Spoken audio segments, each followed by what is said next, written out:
India under the Department of Chemicals and Petrochemicals, responsible for plastics engineering and technology. They've been in existence for quite some time now. The headquarters is in Chennai, but they have units, outlets or training institutions in almost every state of the country. They've been doing some excellent work in respect of plastics, and contrary to public opinion or public perception, when we say plastics, the general perception is that of plastic bags. Plastics encompasses a very large area, and it's a frontier area as far as the research and development is concerned. And I'm glad to point out that India is actually now picked up in the last few years in terms of research and development of new technologies, new products, new methods, etc., of using plastics for the general well-being of humankind. CIPET organizes, they have been in the forefront in organizing awareness programs, workshops, seminars, etc., in areas related to plastics and plastics waste management. I am happy that they have once again taken this initiative to address issues and technologies related to a topic which has caught the public eye in recent times. The 20th century remains witness to the invention of one of the most versatile commodity material in the history of material science, that is synthetic polymers, also known as plastics. The need for better quality of life has been driving the human race through decades to come up with new improved materials and develop value-added commodities.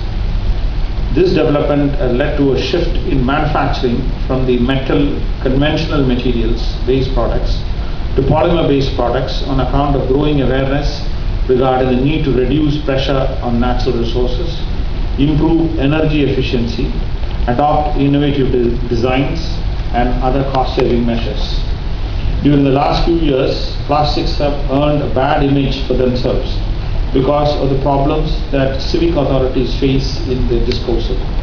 In reality, plastics are made up of chemically inert substances, and if they are handled and disposed of properly, there is no threat to the environment. Use of plastics are manifold, and because of the ease of usage and aesthetic appeal, moldability, design freedom, and cost effectiveness, they are the preferred material for a variety of uses, ranging from simple needs like packaging material to high-end engineering products used in aeronautics, automotives, information technology, medical diagnostics, etc.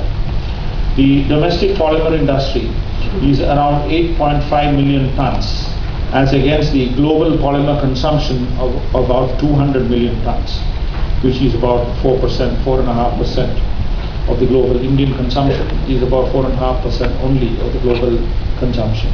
The per capita consumption of plastics in India is only 7.5 kg as compared to the world average of 30 kg. The polymer consumption has a multiplier effect with the GDP, and gross consumption is indicative of the growth of the economy of the country. Out of the total polymer consumption, it is estimated that only around 2 to 3% is consumed in the manufacture of plastic carry bags.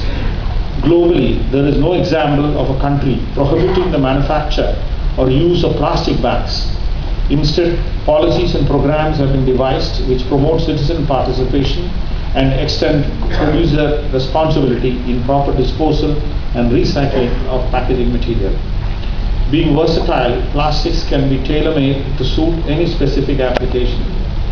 Besides providing higher strength-to-weight ratio as compared to conventional materials, a life cycle analysis of plastic products indicates that these substances not only save significant amounts of energy and water resources, but they also emit lower quantum of greenhouse gases.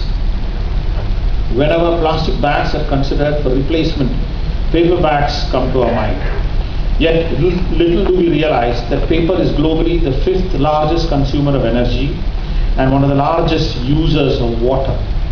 Production of 1 ton of paper requires 10 to 17 trees to be felled, and it produces 30% higher atmospheric emissions, as well as releasing significant amounts of waterborne waste.